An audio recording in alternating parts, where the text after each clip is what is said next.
Uy, napakaingay naman ng mga manok na yun. Teka, magtatanghali na pala. Yari, may pasok pa pala ako nito. Oh no, kailangan ko na maligo boy. Teka, maliligo pa nga ba talaga ako? Baka malate na ako nito. Siguro maghihilamos na lang ako boy. Ito, maghihilamos tayo. Saktong-sakto nakabukas. Uy, ilamos na boy. Teka, di na ako kakain. Anong oras na ba? Kunin ko na lang siguro yung assignment ko. Ito boy. Kunin natin yung assignment. Tara. Umalis na tayo dito.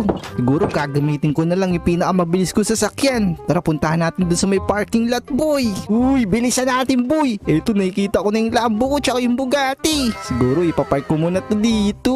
Ayan guys, ano ba pinakamabilis dito? Siguro yung Lambo na lang. Ito yung pinakamatulin eh. Tara boy. Pumunta tayo sa school boy. Let's go! Uy, eto na boy. Tara, bilisan natin. I-park na natin to. Ayun. Teka, ito na yung mga gwardiyo. Uy sir, papasok na ako ha. Uy, bilisan mo, baka malilate ka na. Anong oras na? Oo nga, kaya nga sir eh. Tara, bilisan